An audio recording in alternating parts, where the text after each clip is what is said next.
ईशाज पॅलेटमध्ये आपल्या सगळ्यांचं स्वागत आहे। ऍसिडिटी अतिशय किचकट प्रकार, बऱ्याच वेळा ही ऍसिडिटी नको त्या वेळेस नको त्या ठिकाणी उफाळून येते आणि अतिशय अस्वस्थता होते, बेचैनी होते, काय करावं ते कळत नाही।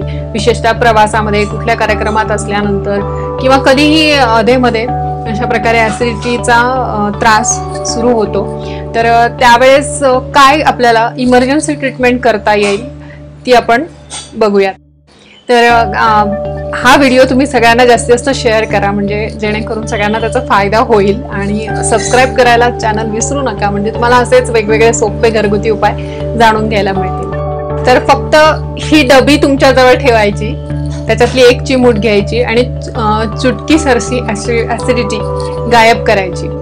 जे ते एक सिरियल पिक्चर मध्ये एक डायलॉग आहे ना की एक चुटकी सिंदूर की किंमत तुम क्या जानो रमेश बाबू, तसं एक चुटकी दवा की किंमत तुम क्या जानो रमेश बाबू, असं ऍसिडिटीच्या पेशंटला इतकी ही महत्वाची डबी आहे त्यांच्यासाठी। ही जी डबी मी सांगत आहे कायम स्वरूपी तुमच्या जवळ ठेवायची, तर त्या डबीत असं काय आहे तर सांगते।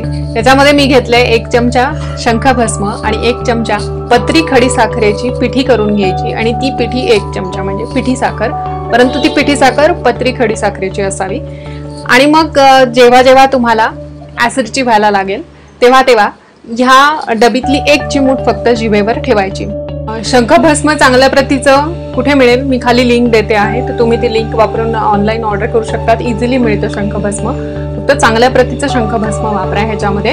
आणि मग त्याचं प्रमाण हेच राहील, 10 ग्रॅमची डबी असते साधारण शंखभस्माची, तर तेवढी 10 ग्रॅम तुम्ही जर घेणार असाल शंखभस्म, त्याच्यामध्ये 10 ग्रॅम पत्री खडी साखरेची पूड तयार करायची आणि ती मिक्स करायची आणि ती खलबत्त्यामध्ये व्यवस्थित घोळून घ्यायचं। ते म्हणजे शंखभस्म आणि पत्री खडी साखरेची पूड ते दोन्ही पण एकत्र होतील आणि व्यवस्थित असं घोळून ते मग डबीमध्ये भरून ठेवायचं।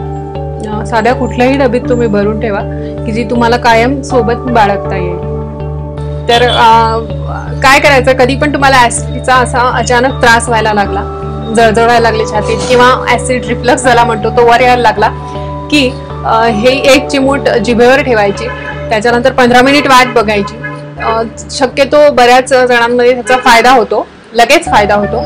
जर नाही झालं तर दुसरी चिमूट घ्यायची।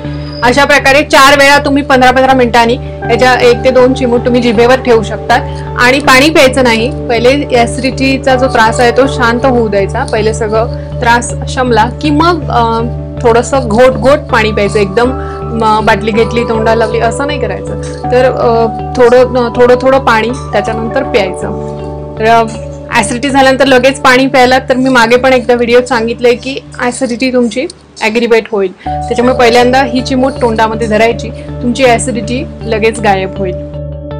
तर हा जो उपाय मी सांगितलाय तो इमर्जन्सी मध्ये करायचा उपाय आहे।